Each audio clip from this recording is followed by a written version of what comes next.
Venezuela के बाद America ने भारत को धमकी दी। खुलेआम दादागिरी पर उतरा अमेरिका। अलर्ट मोड में भारत। रूसी तेल को लेकर झुंझुला उठा अमेरिका। भारत को ललकार कर अमेरिका ने दी टैरिफ की धमकी। अब आर पार की जंग तय। जिससे बर्बाद हुआ वेनेजुएला, वही हथियार अब भारत के सीने पर। क्या 2026 में टूट जाएगी सबसे पुरानी दोस्ती? ट्रंप के अमेरिका फर्स्ट से टकराया मोदी का नेशन फर्स्ट। महाशक्तियों की इस भिड़ंत में किसका निकलेगा दम? साल 2026 की शुरुआत ने ही दुनिया को एक ऐसे कूटनीतिक बवंडर में धकेल दिया है जिसकी उम्मीद शायद किसी भी डिफेंस एक्सपर्ट को नहीं थी। बात सिर्फ व्यापार की होती तो संभाली जा सकती थी, लेकिन यहां बात भारत के आत्मसम्मान और संप्रभुता पर आ गई है। वॉशिंगटन डीसी में बैठा दुनिया का सबसे ताकतवर आदमी अमेरिका के राष्ट्रपति डोनाल्ड ट्रंप अब अपनी दोस्ती का वास्ता देकर भारत की बांह मरोड़ने पर उतारू हो गए हैं। खबर बिल्कुल साफ है और खतरे की घंटी बज चुकी है। ट्रंप ने भारत को खुली चेतावनी दे दी है। उनका कहना है कि अगर भारत ने रूस से तेल खरीदना बंद नहीं किया तो भारतीय सामानों पर लगने वाला टैक्स यानी टैरिफ इतना बढ़ा दिया जाएगा कि भारतीय अर्थव्यवस्था हिल जाएगी। 50% टैरिफ यह कोई छोटा मोटा आंकड़ा नहीं है। यह सीधे तौर पर एक आर्थिक युद्ध का ऐलान है। जो अमेरिका कल तक भारत को अपना सबसे बड़ा रणनीतिक साझेदार बताता था, आज वही अमेरिका भारत के फैसलों को अपनी मुट्ठी में कैद करना चाहता है। लेकिन सवाल यह है कि आखिर अचानक ट्रंप इतना बौखला क्यों गए हैं? क्या वाकई रूस का तेल अमेरिका की आंखों में इतना चुभ रहा है, या फिर इसके पीछे कोई और गहरी साजिश रची जा रही है? क्या भारत इस भारी भरकम दबाव के आगे झुक जाएगा, या फिर दुनिया एक बार फिर भारत का वो रूप देखेगी जिसने बड़े बड़े सूरमाओं के अहंकार को चकनाचूर कर दिया था? क्या डोनाल्ड ट्रंप का यह दाम भारत और अमेरिका के रिश्तों का दैंड साबित होगा? आखिर वो कौन सी मजबूरी है जिसके चलते अमेरिका भारत पर इतना बड़ा जुआ खेल रहा है? क्या 50% टैरिफ लगाकर अमेरिका खुद अपने ही पैरों पर कुल्हाड़ी मार रहा है? भारत के पास इस अमेरिकी ब्लैकमेलिंग का क्या तोड़ है? क्या रूस से तेल खरीदना भारत के लिए अब गले की हड्डी बन गया है, या यही हमारी सबसे बड़ी ताकत है? और सबसे बड़ा सवाल, क्या प्रधानमंत्री मोदी अपने दोस्त ट्रंप की इस धमकी को नजरअंदाज करने का जोखिम उठाएंगे? हम आपको बताएंगे इस धमाकेदार खबर की पूरी जानकारी। तो बने रहिएगा वीडियो पर, और इस संबंध में आपके जो भी विचार हो कमेंट में लिखकर जरूर बताइएगा। अब जरा इस पूरी पिक्चर को थोड़ा झूम करके देखते हैं और समझते हैं कि अमेरिका में असल में हुआ क्या है। डोनाल्ड ट्रंप, जो अपनी बेबाकी और मुंहफट अंदाज के लिए जाने जाते हैं, उन्होंने कूटनीति के सारे पर्दे हटाते हुए सीधी बात की है। रॉयटर्स और अन्य न्यूज एजेंसियों के मुताबिक ट्रंप ने अपने एक भाषण में प्रधानमंत्री नरेंद्र मोदी का जिक्र किया। शब्द बड़े नपे तुले थे, लेकिन उनके पीछे छिपी धमकी किसी भी समझदार इंसान के रोंगटे खड़े करने के लिए काफी थी। ट्रंप ने कहा, वह मोदी एक अच्छे इंसान हैं, वह जानते हैं कि अमेरिका और मैं खुश नहीं हैं। मुझे खुश करना जरूरी था। जरा गौर कीजिए इन शब्दों पर, मुझे खुश करना जरूरी था। यह भाषा किसी सहयोगी देश के लिए नहीं बल्कि किसी अधीनस्थ के लिए इस्तेमाल की जाती है। ट्रंप का साफ कहना है कि भारत व्यापार करता है, मुनाफा कमाता है, लेकिन अमेरिका की बात नहीं मानता। और वो बात क्या है? वो बात है रूस से तेल की खरीद। ट्रंप ने दो टूक शब्दों में कह दिया है कि अगर भारत ने रूसी तेल के मुद्दे पर अमेरिका का साथ नहीं दिया तो वह भारतीय आयात पर टैरिफ बहुत जल्दी बढ़ा सकते हैं। यह धमकी हवा में नहीं दी गई है। याद कीजिए, ट्रंप प्रशासन ने पिछले साल अगस्त में ही भारतीय सामानों पर 50% का भारी भरकम टैरिफ ठोक दिया था। उस वक्त उन्होंने इसकी वजह भी यही बताई थी कि भारत रूस से तेल खरीदकर परोक्ष रूप से यूक्रेन युद्ध में रूस की मदद कर रहा है। ट्रंप का तर्क है कि भारत रूस से सस्ता तेल खरीदता है, जिससे रूस को पैसा मिलता है, और उसी पैसे से पुतिन यूक्रेन में युद्ध लड़ रहे हैं। इसलिए अमेरिका चाहता है कि भारत अपनी यह लाइफलाइन काट दे। ट्रंप ने यहां तक दावा कर दिया था कि प्रधानमंत्री मोदी ने उन्हें भरोसा दिलाया था कि भारत रूसी तेल खरीदना बंद कर देगा। लेकिन हकीकत यह है कि भारत ने ऐसा कोई भी वादा करने से साफ इनकार किया था, और भारत का विदेश मंत्रालय इस दावे को पहले ही खारिज कर चुका है। अब जब ट्रंप को लग रहा है कि उनकी बातों का असर नहीं हो रहा, तो उन्होंने अपनी सबसे पसंदीदा छड़ी टैरिफ से उठा ली है। यह वही तरीका है जिससे अमेरिका ने चीन के साथ ट्रेड वॉर शुरू किया था। अब वही बंदूक भारत के कंधे पर रख दी गई है। ट्रंप की यह जिद कि दुनिया उनके हिसाब से चले, अब भारत अमेरिका संबंधों में एक नई और खतरनाक दरार पैदा कर रही है। यह सिर्फ तेल की बात नहीं है, यह उस ईगो की लड़ाई है जहां एक सुपर पावर यह बर्दाश्त नहीं कर पा रहा कि कोई देश उसकी आंखों में आंखें डालकर ना कैसे कह सकता है। लेकिन यहां सवाल यह उठता है कि आखिर भारत इस दबाव के आगे झुक क्यों नहीं रहा? अमेरिका जैसी महाशक्ति से पंगा लेना क्या भारत के लिए सही है? इसका जवाब छिपा है भारत की नेशन फर्स्ट पॉलिसी में। भारत के लिए रूस सिर्फ एक देश नहीं बल्कि दशकों पुराना वो भरोसेमंद साथी है जिसने तब भारत का साथ दिया जब अमेरिका पाकिस्तान के साथ खड़ा था। लेकिन जज्बातों से परे असली खेल अर्थशास्त्र और ऊर्जा सुरक्षा का है। भारत अपनी ऊर्जा जरूरतों का 50% से ज्यादा तेल आयात करता है। जब पूरी दुनिया में तेल की कीमतें आसमान छू रही थीं, तब रूस ने भारत को डिस्काउंट पर यानी सस्ते दामों पर कच्चा तेल ऑफर किया। भारत ने बहती गंगा में हाथ धोते हुए अपने नागरिकों को महंगाई की आग से बचाने के लिए यह तेल खरीदना शुरू कर दिया। आज की तारीख में रूस भारत के लिए तेल सप्लाई करने वाला सबसे बड़ा देश बन चुका है। यह सस्ता तेल भारतीय रिफाइनरियों में आता है, प्रोसेस होता है और फिर न सिर्फ भारत की गाड़ियों में दौड़ता है बल्कि रिफाइंड होकर यूरोप और अमेरिका तक भी बिकता है। यह भारत की अर्थव्यवस्था के पहिए को घूमने में मदद करता है। ट्रंप कहते हैं कि रूस तेल बेचकर युद्ध लड़ रहा है, लेकिन यह अमेरिका का दोगलापन नहीं तो और क्या है। जब यूरोप अपनी सर्दियों को गर्म रखने के लिए रूस से गैस और तेल खरीद रहा था, तब अमेरिका खामोश था। आज भी रूसी यूरेनियम अमेरिका के न्यूक्लियर प्लांट्स में इस्तेमाल हो रहा है, उस पर कोई पाबंदी नहीं है। लेकिन जब भारत अपने गरीब और मध्यम वर्ग के लोगों को सस्ता पेट्रोल डीजल देने के लिए तेल खरीदता है तो अमेरिका को नैतिकता याद आने लगती है। भारत ने अंतर्राष्ट्रीय मंचों पर बार बार साफ किया है कि उसकी ऊर्जा खरीद किसी युद्ध को फंड करने के लिए नहीं बल्कि अपनी 140 करोड़ की आबादी का पेट भरने और उनकी जरूरतों को पूरा करने के लिए है। भारत के विदेश मंत्री ने दुनिया के सामने खुलकर कहा है कि यूरोप एक दोपहर में रूस से उतना तेल खरीद लेता है जितना भारत एक महीने में खरीदता है। ट्रंप की यह नई धमकी असल में उनकी हताशा दिखा रही है। वो यूक्रेन युद्ध को रोकने में असफल रहे हैं। साल 2025 में जब उन्होंने राष्ट्रपति पद संभाला था तो उन्होंने डींगे हाँकी थी कि वह 24 घंटे में युद्ध रुकवा देंगे, लेकिन ऐसा कुछ नहीं हुआ। अब अपनी नाकामी का गुस्सा वह भारत और चीन जैसे देशों पर निकाल रहे हैं। वह चाहते हैं कि भारत अपना आर्थिक नुकसान करके अमेरिका के एजेंडे को आगे बढ़ाए, लेकिन 2026 का भारत अब किसी के लंच का बिल भरने को तैयार नहीं है। अब बात करते हैं उस खतरे की जिसका डर दिखाकर ट्रंप भारत को धमका रहे हैं। टैरिफ। क्या 50% या उससे ज्यादा टैरिफ बढ़ने से भारत बर्बाद हो जाएगा? क्या हमारी फैक्ट्रियां बंद हो जाएंगी? बिल्कुल नहीं। अमेरिका शायद भूल गया है कि उसने यही हथकंडा वेनेजुएला और ईरान के साथ भी अपनाया था। उसने उन देशों पर प्रतिबंध लगाए, उनकी अर्थव्यवस्था को दुनिया से काट दिया और वहां के लोगों को दाने दाने के लिए मोहताज कर दिया। ट्रंप को लगता है कि भारत भी वेनेजुएला जैसा कोई कमजोर देश है जो एक झटके में बिखर जाएगा, लेकिन यह उनकी सबसे बड़ी गलतफहमी है। भारत एक मार्केट नहीं बल्कि अपने आप में एक दुनिया है। हमारी अर्थव्यवस्था अब इतनी विविधतापूर्ण हो चुकी है कि किसी एक देश के टैरिफ से हम डूबने वाले नहीं हैं। अगर अमेरिका भारतीय कपड़ों, दवाओं या मशीनरी पर टैक्स लगाता है तो सबसे ज्यादा नुकसान खुद अमेरिकी जनता को होगा। वॉलमार्ट और टारगेट जैसे अमेरिकी स्टोर्स में जो सस्ता सामान बिकता है वो महंगा हो जाएगा। अमेरिका में महंगाई पहले ही चरम पर है और ट्रंप का यह कदम वहां के आम आदमी की जेब पर ही डाका डालेगा। दूसरी तरफ भारत ने पिछले कुछ सालों 2019 से 2020 तक में अपनी तैयारी पूरी कर ली है। हमने अपनी बास्केट में सारे अंडे एक जगह नहीं रखे हैं। भारत का निर्यात अब सिर्फ अमेरिका पर निर्भर नहीं है। हम यूरोप, मध्य पूर्व, दक्षिण पूर्व एशिया और यहां तक कि अफ्रीका के बाजारों में भी तेजी से अपनी जगह बना रहे हैं।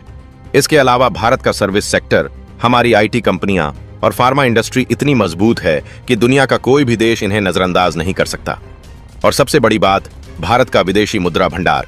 जैसा कि हमने देखा, भारत का खजाना डॉलर और सोने से भरा पड़ा है। हमारे पास इतनी आर्थिक ताकत है कि हम अमेरिका के किसी भी शॉक को एब्जॉर्ब कर सकते हैं, यानी झेल सकते हैं। जब अमेरिका टैरिफ बढ़ाएगा तो भारत के पास भी जवाबी कार्रवाई करने के लिए टिट फॉर टैट का विकल्प खुला है। हम भी अमेरिकी बादाम, सेब और हार्ले डेविडसन जैसी बाइकों पर टैरिफ बढ़ा सकते हैं। अमेरिका का किसान और व्यापारी वर्ग भारत जैसे विशाल बाजार को खोना नहीं चाहेगा। यह एक दो धारी तलवार है और ट्रंप इसे जितनी जोर से घुमाएंगे उनके हाथ कटने का डर उतना ही ज्यादा होगा। भारत ने दिखा दिया है कि आर्थिक मोर्चे पर वो किसी भी ब्लैकमेलिंग का सामना करने के लिए फौलाद की तरह खड़ा है। अमेरिका को यह समझना होगा कि उसे चीन को रोकने के लिए भारत की जरूरत है। हिंद महासागर से लेकर इंडो पैसिफिक तक बिना भारत के अमेरिका चीन के ड्रैगन को नहीं साध सकता। अगर ट्रंप टैरिफ के चक्कर में भारत को अपने से दूर करते हैं तो यह अमेरिका के लिए एक रणनीतिक आत्महत्या होगी। भारत अब गुटनिरपेक्षता के पुराने दौर से बाहर निकलकर विश्वमित्र की भूमिका में है, लेकिन इसका मतलब यह नहीं कि हम अपने हितों से समझौता करेंगे। ट्रंप की यह धमकी भारत और अमेरिका के रिश्तों में खटास जरूर ला सकती है, लेकिन यह भारत के बढ़ते कदमों को रोक नहीं सकती।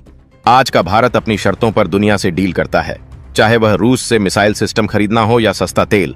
भारत ने हमेशा साबित किया है कि उसका रिमोट कंट्रोल दिल्ली में है, वॉशिंगटन या बीजिंग में नहीं।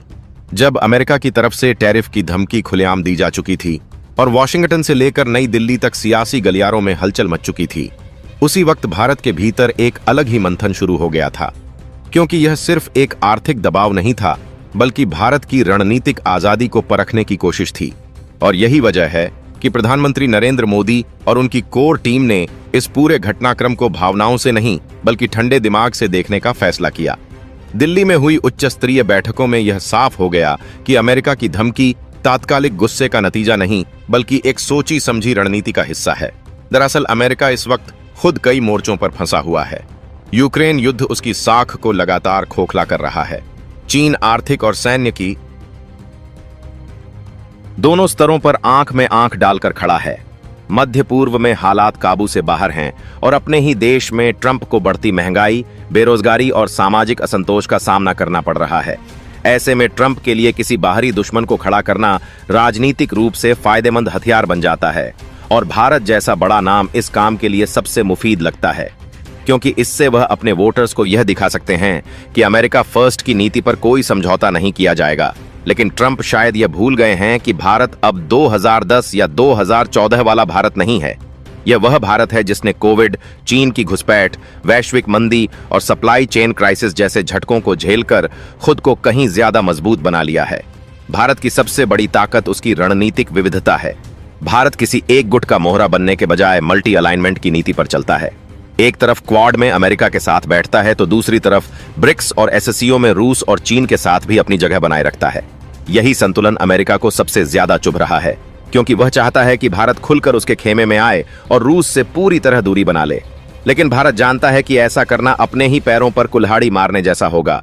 रूस सिर्फ तेल का सप्लायर नहीं है बल्कि भारत की रक्षा तैयारियों की रीढ़ रहा है।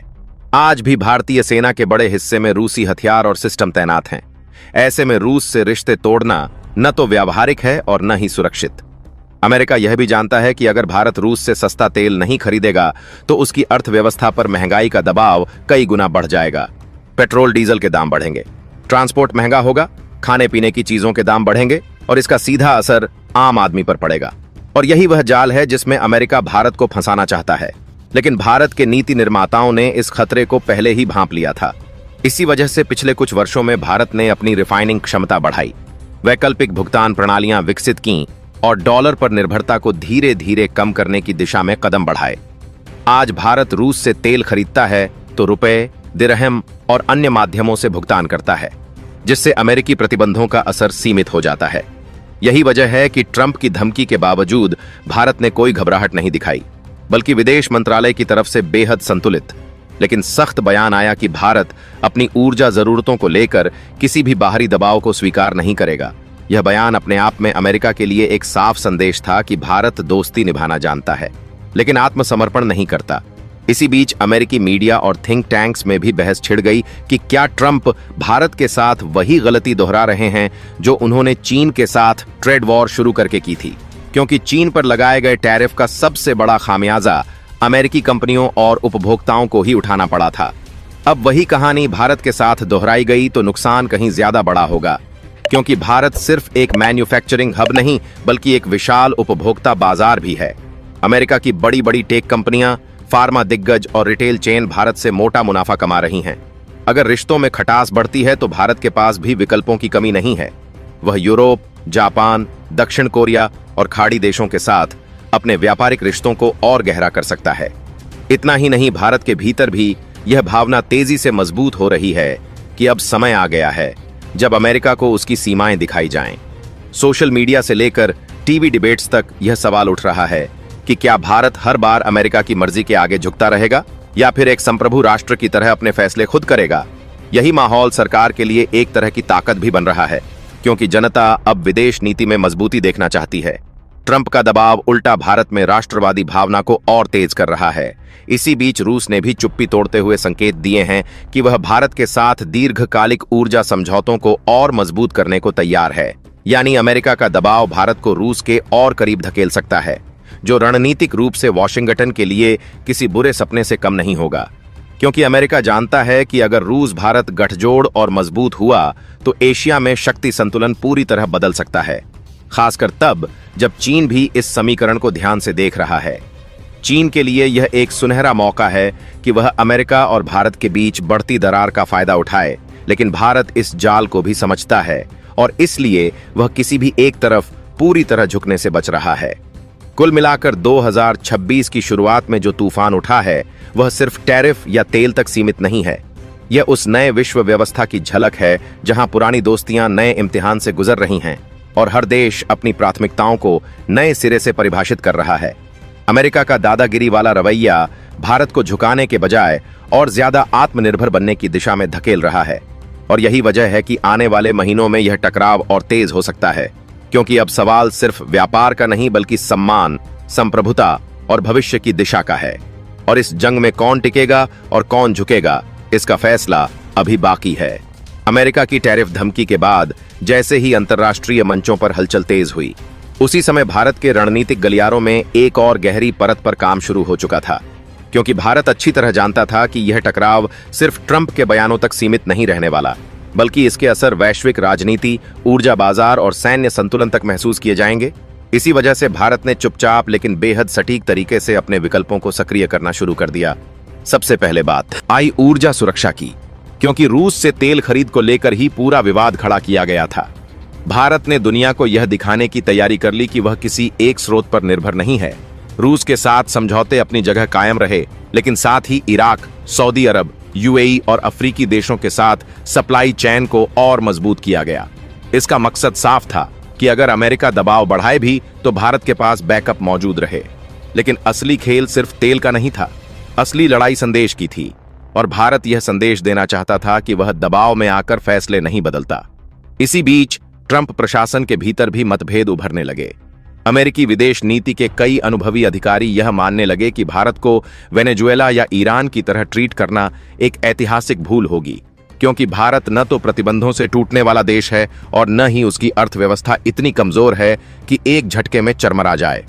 अमेरिका के कई बड़े उद्योग समूहों ने भी व्हाइट हाउस पर दबाव बनाना शुरू कर दिया, क्योंकि उन्हें साफ दिख रहा था कि अगर भारत पर 50% या उससे ज्यादा टैरिफ लगाया गया तो उसका सीधा असर अमेरिकी कंपनियों के मुनाफे पर पड़ेगा। फार्मा सेक्टर को भारत से सस्ती दवाइयां मिलती हैं, आईटी सेक्टर भारतीय टैलेंट पर टिका है और रिटेल सेक्टर भारत से आने वाले सस्ते उत्पादों के बिना टिक नहीं सकता। ऐसे में ट्रंप की जिद उनके अपने देश के लिए ही मुश्किलें खड़ी कर रही थीं। दूसरी तरफ भारत ने भी अपने कूटनीतिक पत्ते खोलने शुरू कर दिए। यूरोप के साथ फ्री ट्रेड एग्रीमेंट पर बातचीत तेज की गई। जापान और ऑस्ट्रेलिया के साथ टेक्नोलॉजी और डिफेंस को लेकर नए समझौते सामने आए। खाड़ी देशों के साथ रणनीतिक साझेदारी को और गहरा किया गया। इन सब कदमों का एक ही मकसद था कि अमेरिका को यह एहसास कराया जाए कि भारत अकेला नहीं है और उसके पास विकल्पों की कोई कमी नहीं है। इसी दौरान रूस ने भी खुलकर भारत के समर्थन में संकेत दिए। रूसी मीडिया में भारत को एक भरोसेमंद मित्र बताया गया और यह संदेश दिया गया कि पश्चिमी दबावों के बावजूद रूस भारत के साथ ऊर्जा और रक्षा सहयोग जारी रखेगा। यह बात अमेरिका के लिए और ज्यादा चुभने वाली थी, क्योंकि वह पहले ही यूक्रेन युद्ध में रूस को अलग थलग करने में नाकाम रहा था और अब भारत जैसा बड़ा देश अगर खुलकर रूस के साथ खड़ा रहता है तो उसकी रणनीति पूरी तरह फेल हो जाती है। इसी बीच चीन भी इस पूरे घटनाक्रम को बड़े ध्यान से देख रहा था। चीन के लिए यह एक अवसर और एक खतरा दोनों था। अवसर इसलिए क्योंकि अमेरिका और भारत के बीच तनाव बढ़ने से क्वाड कमजोर हो सकता था, और खतरा इसलिए क्योंकि भारत अगर और ज्यादा आत्मनिर्भर होकर उभरता है तो एशिया में चीन की दादागिरी को चुनौती और मजबूत हो जाएगी। भारत इस चीनी चाल को भी समझ रहा था और इसलिए उसने सीमा पर अपनी सैन्य तैयारियों को और पुख्ता कर दिया। यह साफ संदेश था कि चाहे पश्चिम हो या पूर्व, भारत किसी भी मोर्चे पर कमजोर नहीं पड़ेगा। देश के भीतर भी इस पूरे मुद्दे पर माहौल बदल चुका था। आम जनता अब इसे सिर्फ विदेश नीति का मामला नहीं बल्कि राष्ट्रीय सम्मान से जोड़कर देखने लगी थी। सोशल मीडिया पर ट्रंप की धमकियों का जवाब देने की मांग तेज हो गई थी। टीवी डिबेट्स में यह सवाल गूंजने लगा था कि क्या भारत हर बार अमेरिका की शर्तों पर चलेगा या अपनी शर्तें खुद तय करेगा। सरकार के लिए यह जन समर्थन एक बड़ी ताकत बनकर उभरा, क्योंकि अब किसी भी कठोर फैसले के पीछे जनता का नैतिक समर्थन मौजूद था। इसी बीच भारत ने विश्व व्यापार संगठन के मंच पर भी अपनी तैयारी शुरू कर दी। अगर अमेरिका एकतरफा टैरिफ बढ़ाता है तो उसके खिलाफ कानूनी लड़ाई लड़ने का विकल्प भी खुला रखा गया। यानी भारत ने यह साफ कर दिया कि क्योंकि वह सिर्फ बयानबाजी नहीं बल्कि हर स्तर पर मुकाबले के लिए तैयार है। ट्रंप की अमेरिका फर्स्ट नीति के सामने मोदी का नेशन फर्स्ट अब सिर्फ एक नारा नहीं बल्कि एक ठोस रणनीति के रूप में उभर रहा था। और यही वजह है कि यह टकराव अब सिर्फ दो नेताओं की जिद नहीं बल्कि दो अलग अलग विश्व दृष्टिकोणों की लड़ाई बन चुका था। एक तरफ वह अमेरिका जो चाहता है कि दुनिया उसके इशारों पर चले, और दूसरी तरफ वह भारत जो बराबरी के रिश्ते में विश्वास रखता है। आने वाले समय में यह टकराव और तीखा होने वाला था, क्योंकि अब पीछे हटना दोनों के लिए साख का सवाल बन चुका था। और इस जंग में कौन झुकेगा और कौन डटा रहेगा, इसका फैसला सिर्फ टैरिफ से नहीं बल्कि धैर्य, रणनीति और राजनीतिक इच्छा शक्ति से होने वाला था। जैसे जैसे अमेरिका और भारत के बीच यह टकराव गहराता गया, वैसे वैसे वैश्विक व्यवस्था की दरारें और साफ दिखाई देने लगीं, क्योंकि अब यह सिर्फ दो देशों का मसला नहीं रह गया था बल्कि पूरी दुनिया के सामने यह सवाल खड़ा हो गया था कि क्या 21वीं सदी में भी कोई एक ताकत बाकी देशों को आर्थिक धमकियों के सहारे अपनी लाइन पर चलने को मजबूर कर सकती है। और इसी मोड़ पर भारत ने एक ऐसा कदम उठाया जिसने इस पूरे खेल की दिशा बदलनी शुरू कर दी। भारत ने न तो तुरंत जवाबी टैरिफ का ऐलान किया और न ही किसी आक्रामक बयानबाजी में समय गंवाया, बल्कि उसने रणनीतिक चुप्पी अपनाई। यह वही चुप्पी थी जो अक्सर किसी बड़े तूफान से पहले देखी जाती है। इस दौरान दिल्ली में बंद दरवाजों के पीछे उच्च स्तरीय बैठकों का दौर चला। प्रधानमंत्री कार्यालय से लेकर विदेश मंत्रालय, रक्षा मंत्रालय और वित्त मंत्रालय तक एक साझा रणनीति पर काम शुरू हो गया। संदेश साफ था कि अगर यह जंग लंबी चली तो भारत को हर मोर्चे पर तैयार रहना होगा, आर्थिक, कूटनीतिक, सैन्य और मनोवैज्ञानिक। और इसी सोच के तहत भारत ने सबसे पहले अपने आर्थिक कवच को और मजबूत करना शुरू किया। विदेशी मुद्रा भंडार को स्थिर रखने के लिए रिजर्व बैंक ने कई एहतियाती कदम उठाए। रुपए में अत्यधिक उतार चढ़ाव न हो, इसके लिए मार्केट में हस्तक्षेप किया गया ताकि किसी भी तरह की अफवाह से निवेशकों में घबराहट न फैले। इसके साथ ही सरकार ने देश के बड़े उद्योगपतियों और निर्यातकों के साथ संवाद तेज किया। उन्हें भरोसा दिलाया गया कि अगर अमेरिका बाजार में दिक्कत आती है तो सरकार वैकल्पिक बाजारों तक पहुंच बनाने में पूरी मदद करेगी। यह विश्वास उद्योग जगत के लिए बेहद जरूरी था, क्योंकि ट्रंप की धमकियों का पहला असर मनोवैज्ञानिक होता है, डर पैदा करना, और भारत इस डर को पैदा होने से पहले ही कुचल देना चाहता था। इसी बीच अंतर्राष्ट्रीय मंचों पर भारत की कूटनीति ने भी रंग दिखाना शुरू कर दिया। संयुक्त राष्ट्र, G20 और ब्रिक्स जैसे मंचों पर भारत के प्रतिनिधियों ने बिना अमेरिका का नाम लिए यह संदेश देना शुरू कर दिया कि आर्थिक प्रतिबंधों और टैरिफ का इस्तेमाल अब एक हथियार की तरह किया जा रहा है और यह वैश्विक व्यापार के नियमों के खिलाफ है।